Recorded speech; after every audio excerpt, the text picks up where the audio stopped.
Ooh. Okay. So we've gone through shit and chill. Okay. We haven't done tickle yet. I kind of want to do struggle here to see what's inside the factory. About struggle. This is a story about struggle. Luca could hear a machine humming somewhere nearby. He felt around wildly, searching for something, anything that could help. His hands found a hard object, maybe a tile. He yanked it free, lifting the cold stone. Let me go! Luca swung the tile as hard as he could at the shape that still held fast to his leg. He heard the crack of glass as the stone hit the assailant's mask. With a muffled yelp, the hand let go. Luca was free and scrambled to the door. He never looked back once on the long run home. We made it! Chapter 3. Everything's fine. The next morning, it was quieter than usual at the breakfast table. Only the sound of silverware and chewing interrupted the awkward silence. I finished drawing a mess of jam last night. Grandma's special jam. You know where she makes it. Uh-huh. That'll need to get delivered into town today. Okay. So what did you and Rollo get up to yesterday? Rollo had things to do, so I just poked around town. I've set the jam down by the front door. There's 2 batches to drop off. Uh-huh. One for Mr. Tolliver at the Bag and Wag.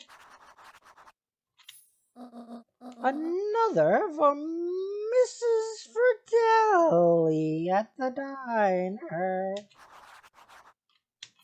Not and Mr. Nuncreed? Not one for. He said he wanted some more.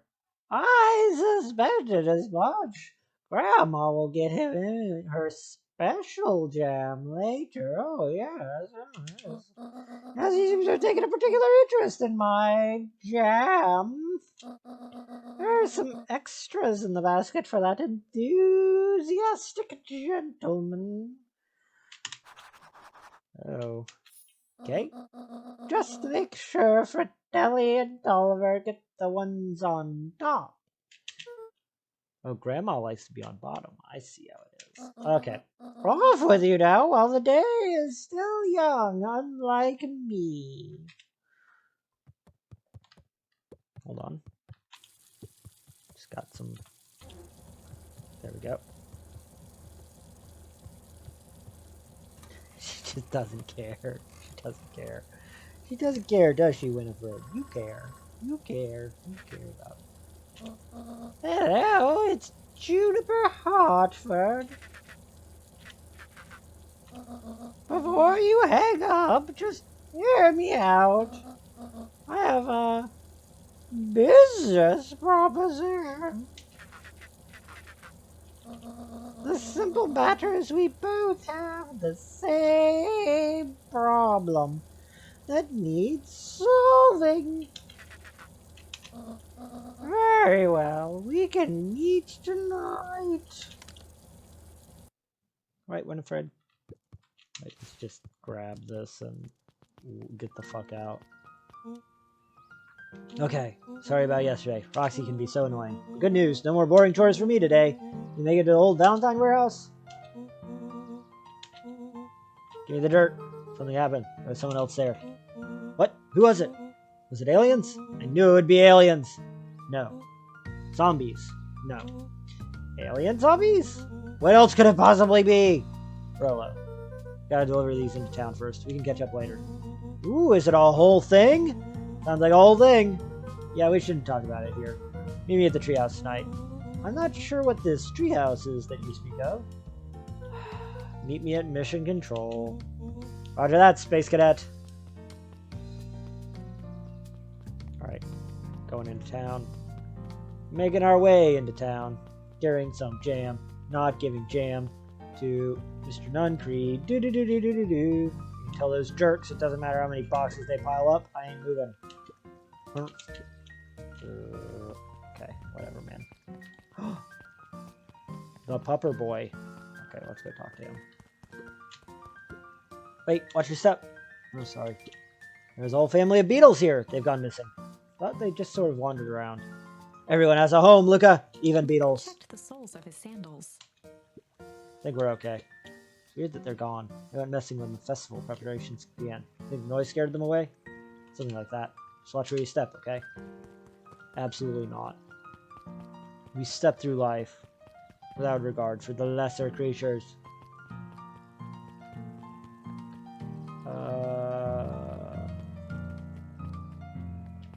Here we go. The diner's open. Fabulous. Well, if it isn't my favorite little jam runner. Hey, Mrs. Fratelli. Look at She you. leaned forward and pinched Luca's cheek. You're all skin and bones. Is your gran not feeding you? She is. It's just, I understand. You know, I taught your mama how to cook back in the day. May not even remember, but you and her used to help out in the diner. See that picture over there? That's you helping your mama back in the day. So cute running around your little apron taking orders. The whole situation just breaks my heart with what happened with Eleanor. Oh, ooh. Got a feeling she's out there somewhere, yearning to be with you again. Few things in this world can keep a mother from her son. Luca shifted the basket uncomfortably. Oh yes, let's see Mrs. here. Fratelli lifted the cloth and inspected the jam. They even have my name on them. How She thoughtful. carefully lifted out her jars of jam. You tell your gran hello for me, Luca. Will do. Okay. Anything else we can go through the back door? No. Weird that she lets us just run around her back Luca counter, but squinted at the faded photo of him and his mom at the diner. Memories of that day came flooding back. oh my god. Mom! There you go, Mama. Alright, little buckaroo. It's up to us to feed these folks while Mrs. Fratelli is away. I gotta deal with the inventory before I can start cooking. You think you can handle taking some orders in the meantime? Yes, Mama. This is Roxy. Hiya, Roxy. Luca. I'm helping! I'm a helper! Wow, hopefully your work ethic will run off on Rolo. What can I get you? I'm not really feeling like a burger. How about a chicken sandwich with bacon on top? Going right up.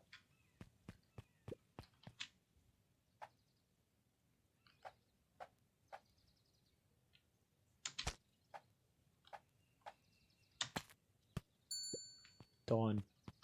Well, this is a neat little minigame. Here you go. I call it a Love Me Tenders. Are we hitting on Roxy? I hope we're hitting on our best friend's older sister. Nice. Aren't you old young to be waiting tables? Just help one out.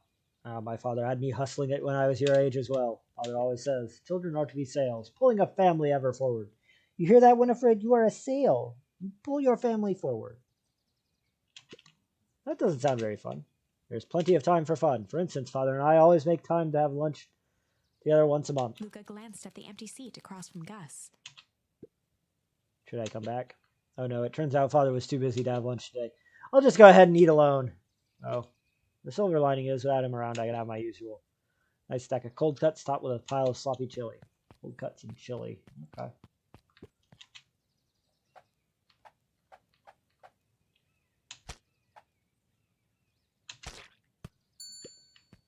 Double chill? Here you are. Cold cuts with steaming hot chili on top. I call it the hot gold. That's perfect. Thank you. Gadzooks, they've shrunk the waitstaff. Jeff slapped the table and gave Luca a toothy grin. Who the fuck is Jeff? How's your pops doing? He's been pretty busy these days. I know the feeling. Tell him that fishing rod he ordered should be ready next week, will ya? Sure thing. Been in the mood for something sweet. You got a burger that can satisfy a sweet tooth? A sweet burger? Yeah, and top it off with some grilled cactus. Grilled cactus. The heart wants what it wants. Okay.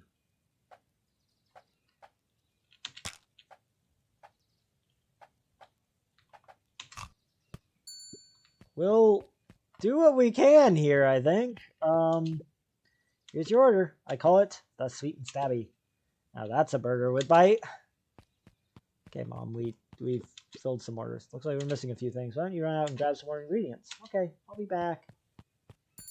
We need more keywords to finish that side quest. Okay. Hey, man. I could just be left alone, young Mr. Van Horn. Oh, sure. Sorry to bother you. It's just that Mr. Kerr has asked me to make the opening speech at the festival. Being mayor and all, you might expect me to be a charismatic speaker. The truth is, I'm terribly nervous. I really don't think I'm cut out for this sort of thing. Cut out for being mayor or for public speaking? Both, I suppose. I never really chose any of this. More of a duty to my family, for our legacy. That sounds like a heavy burden. As for the festival, just speak from your heart. I'm sure it'll be great. Yeah. You there. Dawn. Hey, Dawn. Ugh. Hey, Luca, what's up? They got you on jam delivery, eh? Yep. Have you seen the new kid around yet?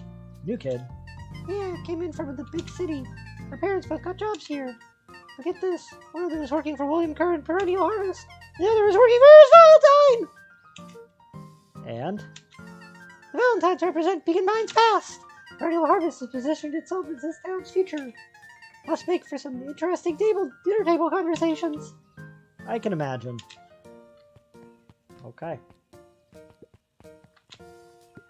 Hey, Mr. Wilder, I trust you have time to chat. Eris Valentine, oldest of Sharper Valentine's children, and heir to the Valentine fortune, had a way of making questions seem like demands.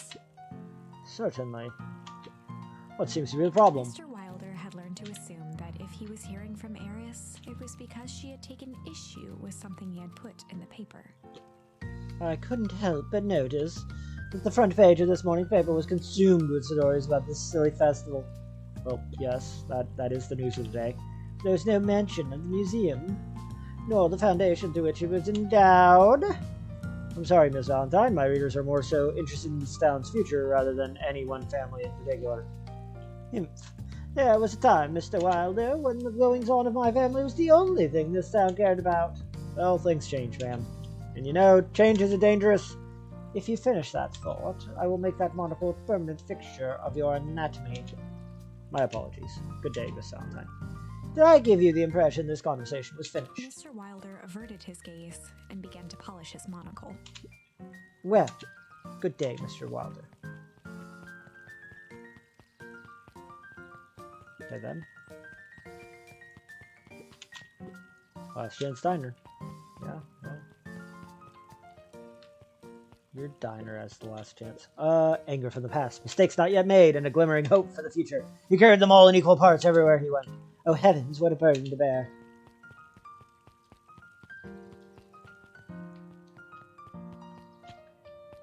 You there, bird girl. Speak to me, or not. They have nothing to say to me. Nothing at all to say to me. I see how it is. See how it is. Here the little fuck is. Huddled Okay. at his counter, Hiram Tolliver was meticulously shining apples. More accurately, Hiram Tolliver was meticulously shining one apple. Hello? Eve? With a yelp, Mr. Tolliver fumbled the apple, flailing at the air as it fell. Oh, sorry. No bother, no bother. He leaned forward and lowered his voice. Not a real apple. Do you have something for me? Yeah, Gran had some jam I'm supposed to give He you. leaned in a bit further. Jam? Yeah, these ones on top. Show your name on them. Mr. Tolliver leaned back, speaking loud enough for anyone to hear. Ah, yes, the jam! Thank you so much for delivering this jam to He me. reached forward and snapped up the jars of jam, giving Luca a little wink. I don't know what. I shall put it on my store shelves post-haste. Okay, I should finish my deliveries. Of course, of course. He leaned in for a final whisper. Of course.